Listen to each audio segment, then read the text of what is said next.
আসসালামু আলাইকুম, সবাইকে প্রীতি ও শুভেচ্ছা। আমাদের ডাস্টবিন শফিকুল বললেন ডক্টর ইউনূসকে নিয়ে ষড়যন্ত্র হচ্ছে, যার জন্মই হয়েছে ষড়যন্ত্রের দিয়ে। যিনি বাংলাদেশের রাষ্ট্র ক্ষমতায় এসেছেন ষড়যন্ত্রের মাধ্যমে, যেটা 100% প্রমাণিত।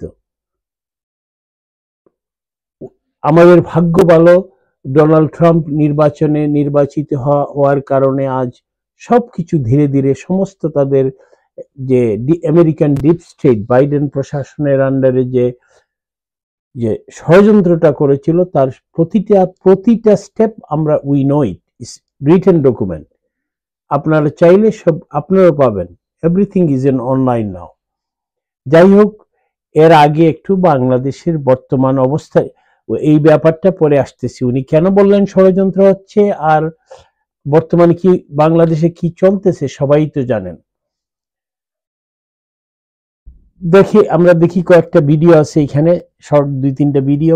সাধারণ মানুষ কি বলে, কি বাংলাদেশের বর্তমান কি অবস্থা। পুরো দেশটা আনসার্টেন এবং আনস্টেবল, তাই না? কখন যে কোথায় কি হবে এটা আল্লাহ ছাড়া কেউ জানে না। আমাদের যে ভাগ্যে কি লেখা আছে এটা আল্লাহ একমাত্র ভালো জানে, তাই না?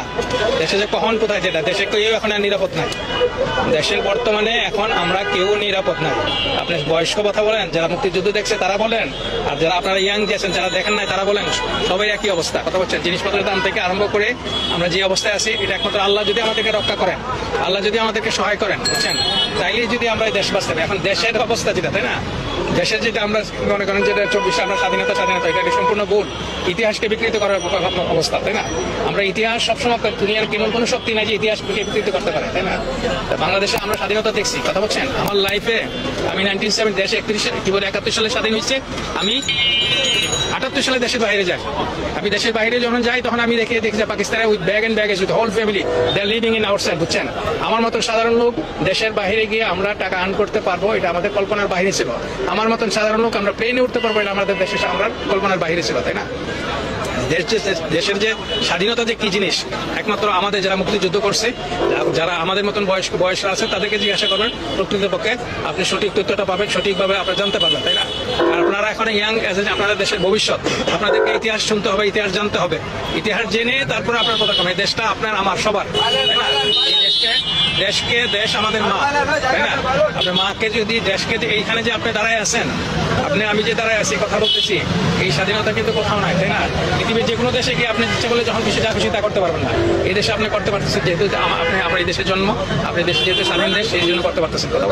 কাজে আমাদেরকে দেশকে রক্ষা করতে হলে আমাদেরকে যারা আপনার জন্য যারা যে আছে সবাইকে এগিয়ে আসতে হবে, তা নাহলে আমাদের ভবিষ্যৎ অন্ধকার। শ্রেষ্ঠ অভিনেতা ফজলুর রহমান বাবু সহ ছাত্র সমাজ। 53 বছরের এই স্বাধীন হওয়ার পরে আমি এরকম অরাজকতা কখন দেখিনি। থাকুন আর তিনি উপদেষ্টার পদেই থাকুন, আর তিনি সরকারি যে পদেই থাকুন, কেউ মনে হয় কারো কথা শুনছে না, এবং একটা চরম বিশৃঙ্খলাদের ভেতর দিয়ে আমরা যাচ্ছি। এবং এইটা আমার এই এত বছরের জীবনে বাংলাদেশে, বিশেষ করে এই 53 বছরের এই স্বাধীন হওয়ার পরে আমি এইরকম অরাজকতা কখন। যখন এই দেশের মধ্যে আসিন তখন শুনতাম এহেন এটা উদ্বোধন হইতাছে, হেন এটা উদ্বোধন হইতাছে। আর শেখ হাসিনা দেশের যাওয়ার পরে দেয়া এখন শুনি কি এহেন লুটপাট হইতাছে, হেন চুরি হইতাছে, এর গরু চুরি হইরে জবর খাইলতাছে। শেখ হাসিনা যখন এই দেশের মধ্যে আসিন তখন শুনতাম এহেন এটা উদ্বোধন হইতাছে, হেন এটা উদ্বোধন হইতাছে। আর শেখ হাসিনা দেশের যাওয়ার পরে দেয়া এখন শুনি কি এহেন লুটপাট হইতাছে, হেন চুরি হইতাছে, এর গরু চুরি হইরে জবর খাইলতাছে। শেখ হাসিনা যখন এই দেশের মধ্যে আসিন তখন শুনতাম। আপনারা ভিডিওগুলো দেখলেন, এগুলো সাধারণ মানুষের কথা, অভিজ্ঞ একদম খেটে খাওয়া মানুষ থেকে একদম নাট্য জগতের বিশিষ্ট ব্যক্তিদের অপিনিয়ন। এখানে কোনো স্ক্রিপ্টেড না, এটা সাধারণ মানুষের ফিলিংস থেকে কথাগুলো বলা হয়েছে। এখন একটু চিন্তা করেন, আমরা কোটার আন্দোলনটা শুরু হয়েছিল কোটা না মেধা, এবং তাদের মূল দাবিটা ছিল কোটার সমস্যা, সমস্যার সমাধান হয়নি। কোটা প্রথা তুলে দেওয়ার পরে ওনারা, আপনি তখন যার কাছেই কথা বলতে কোনো কিছু, কেন আপনারা আন্দোলনে আছেন জিজ্ঞেস করলে বলতো আমরা 15 বছর কথা বলতে পারতেছি না। হ্যাঁ, ভালো কথা, প্রত্যেকে এভরিবডি হ্যাজ এন ওপিনিয়ন। তো এখন কি অবস্থায় আছেন আপনারা?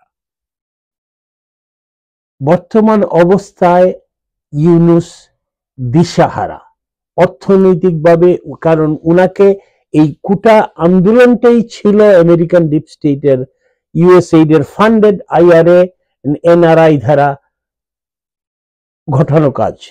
বাংলাদেশের প্রায় 225 সংস্থাকে ওরা টাকা দিয়েছে, নাম ঠিকানা সবই আমাদের কাছে আছে, কারা পেয়েছে। আপনাকে জাস্ট ফর এক্সাম্পল, বিভিন্ন প্রাইভেট ইউনিভার্সিটি, এমনকি ড্যান্স স্কুল, ব্যক্তি বিশেষ সবারই নাম প্রকাশিত হয়ে গেছে, আপনারা জানতে পারবেন।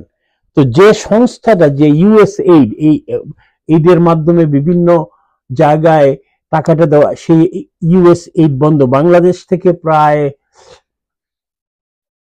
240, বাংলাদেশে ইউএসএইড প্রায় 500 মিলিয়ন টাকা খরচ করতো বিভিন্ন এনজিও এর মাধ্যমে। এর মধ্যে রিজিম চেঞ্জের ব্যাপারে ছিল, এবং ডক্টর ইউনূসকে আরো $250 মিলিয়ন দেওয়ার কথা ছিল, কিন্তু ডোনাল্ড ট্রাম্প নির্বাচিত হওয়ার কারণে সেই টাকাগুলো বন্ধ, একটি টাকাও নাই। তাই ইউনূস আজ দিশাহারা। এইখানে দেখতে পাচ্ছেন বাংলাদেশে যে ইউএসএইড এর লোকজন ছিল সবাই ওয়াশিংটনে চলে যাচ্ছেন। ডোনাল্ড ট্রাম্প ওনাদের চাকরি নিয়ে গেছে, সবাইকে বলছে অতি সত্বর যাদের ওয়াশিংটনে চলে আসে।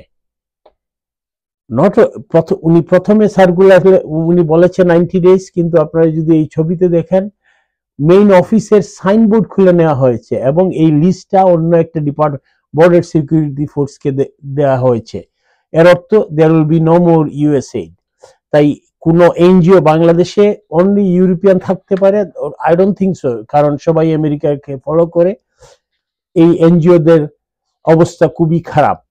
তাই এই ইউনূস সরকারের মধ্যে প্রায় 5 জন এনজিওর কর্ণধার আছেন, সবারই অন্ধকার ভবিষ্যৎ, এবং সরকারের ভবিষ্যৎ খুবই অন্ধকার, কারণ ওয়ার্ল্ড ব্যাংক ও আমেরিকার টাকার উপরে নির্ভর করে। ইচ্ছা মতো আর ওয়ার্ল্ড ব্যাংক পারবে না, ডোনাল্ড ট্রাম্প এবং আমেরিকান ফরেন পলিসির নির্দেশনা অনুযায়ী কাজ করবে। এই সব সমস্যাকে কারণ উনি মনে করেছিলেন যে ডিপ স্টেট উনাকে বসিয়ে দিয়েছে, এন্ড শেখ হাসিনার সাজানো সংসার বাংলাদেশকে উনি থর করে উপরে নিয়ে যাবেন। কিন্তু আমরা কি পাচ্ছি ভিডিওর প্রথমেই দেখতে পারলেন।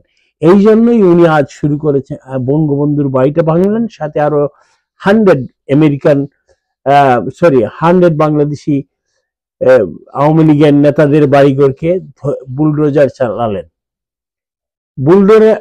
বুলডোজার বঙ্গবন্ধুর বাড়ি ধ্বংস করতে উনার প্রাথমিক যে উনি 3টা স্টেটমেন্ট দিয়েছেন একই দিনে। In one day he has change 3 Times. প্রথমে উনি বলেছেন ক্ষোভের কারণে মানুষ এটা করেছে, কিন্তু খুব আপনি সরকার, ওয়াই সরকার? শেখ হাসিনার কথায় মানুষ উত্তেজিত হয়েছে, দুনিয়ার কোথায় এই কথাটা চলেনি, কারণ শেখ হাসিনা বক্তব্য দিয়েছেন রাত্রি 9টায়, আর ভাঙ্গা শুরু হয়েছে 7:30টায়। আর বক্তব্য দিলেই যে আপনি শেখ হাসিনা আপনাকে মারতে বলেনি, এখানে ছাত্রদেরকে কিছু কথা ছিল, একজন কথা বলতে দেওয়া, আপনি এটাকে খুব হিসাবে ধরে নিতে পারেন না। আপনি if you turn it off, আপনি যদি শেখ হাসিনার কথা আন্তর্জাতিকভাবে যেটা আপনি if you don't like to hear it, you turn it off. আপনি আরেকজনের কণ্ঠস্বর, আপনি এক দফা বলতেছেন শেখ হাসিনা মানুষকে হত্যা করেছে, কিন্তু আপনারাও তো প্রায় 12,000 মানুষ ক্ষমতায় আসার পর হত্যা করেছেন। এজন্য আসিফ নজরুল, ডক্টর সবাই দায়ী। আপনারা যেভাবে শেখ হাসিনার উপরে, যেহেতু আপনারাও হাত দিয়ে মারেন নাই, শেখ হাসিনাও মারেন নাই, আপনারা সরকারে ছিলেন, শেখ হাসিনাও সরকারে ছিলেন। তো এই সব বাঁচার জন্য উনি বঙ্গবন্ধুর বাড়িটা ধ্বংস করলেন, করে এখন আরো বিপদে। উনারা চিরাচরিত ভাবে ভারতকে চিঠি দিলেন। ভারতকে চিঠি দেওয়ার সাথে সাথে এখানে পাকিস্তান ডিফেন্স থেকেও বলা হলো যে বাংলাদেশের জন্মদাতা পাকিস্তান ডিফেন্স কি বলল, Bangladesh revolutionaries have demolished Sheikh Mujibur Rahman house in Dhanmondi 32, the very place where he conspired with India to break Pakistan. ওরা স্বীকার করে নিল পাকিস্তান এই রাজা যারাই এই ভাঙতে গেছে, বিএনপি জামাত যারাই বলেন, হিজবুত তাহরির, ওরা স্বীকার করে নেন শেখ মুজিব বাংলাদেশ, ওরা বলে শেখ মুজিব প্রাইম মিনিস্টার হতে চেয়েছিলেন, ও শেখ মুজিবার স্বাধীনতার কিছুই না, কিন্তু ওদের বাবা পাকিস্তান বলতেছে শেখ মুজিব পাকিস্তান ভেঙেছেন। এই হলো এদের অবস্থা। যাই হোক, বাংলাদেশ যখন ভারতকে দোষারোপ করলো এবং বলল যে শেখ হাসিনা, তখন ভারত যে বাস দিল, এই যে কঠিন কথাগুলো বললো, সে বললো যে এটা শেখ হাসিনার বক্তব্য, and we cannot stop her, and তোমাদের দায়িত্ব এই স্বাধীনতার যুদ্ধের স্মৃতিস্তম্ভগুলো রক্ষা করা, you failed and do your business। এটা কূটনৈতিকভাবে অত্যন্ত বড় হুঙ্কার। ভারত বলে দিল মাইন্ড ইউর বিজনেস। এই গুতো খেয়ে, এই ঝাড়ুকে ডক্টর ইউনূস আবার রাত্রে আরেকটি বিবৃতি দিলেন, হাসিনা পরিবারের সম্পত্তি ধ্বংস বা কোনো নাগরিকের উপরে হামলা থেকে বিরত থাকুন। তো আপনি আগে কোথায় ছিলেন? এরা বুলডোজার কোথায় পেল? আজকে মানবাধিকার সংস্থা থেকে পৃথিবীর প্রতিটি রাষ্ট্রের কাছে বাংলাদেশকে আপনি জঙ্গি বানিয়ে, একে তো টাকা নাই, দ্বিতীয়ত জঙ্গি, ইট মিনস কোনো ফরেন ইনভেস্টমেন্ট আসবে না, জঙ্গিদেরকে কেউ পয়সা দেয় না, পাকিস্তান বানিয়ে ফেলেছেন। পাকিস্তানের সারা জীবনের স্বপ্ন ছিল আমরা আলাদা হয়ে ওদের চেয়ে অনেক অ্যাডভান্স হয়ে গেছিলাম। আমাদের $1 ইস্ট টু পাকিস্তানের 3 টাকা ছিল। পাকিস্তানের জনগণের কাছে প্রশ্ন ছিল যে হোয়াটস গোয়িং অন, বাংলাদেশ আমাদের চেয়ে এত আগের ইউটিউব গুলো আপনারা দেখেন, পাকিস্তানিরা আফসোস করতো, ইমরান খান বলেছিল সিঙ্গাপুর বানান, আমাকে বাংলাদেশ বানিয়ে দাও। আজ পাকিস্তান সাকসেসফুল, ধ্বংস করে দিয়েছে। আর এই বাচ্চা ছেলেগুলোকে দিয়ে বঙ্গবন্ধুর বাড়ি ভাঙাচ্ছেন, লাভ হবে না। আরো সুন্দর বাড়ি, কারো মন থেকে কোনো কিছু ভাঙানো যায় না। আপনি মিলিয়ে যাবেন মিস্টার ইউনূস এন্ড আপনার গংরা, আপনাদের নাম ঠিকানা থাকবে না। কঠিন পরিণতি আপনাদের জন্য অপেক্ষা করছে। Just wait and see, it's not too far. ধৈর্য ধরুন, আপনাদের জন্য অপেক্ষা করতেছে সবকিছুই। গাজীপুরে তার কিছু আলামত আপনারা দেখতে পেয়েছেন। ভালো থাকবেন, ধন্যবাদ। জয় বাংলা, জয় বঙ্গবন্ধু।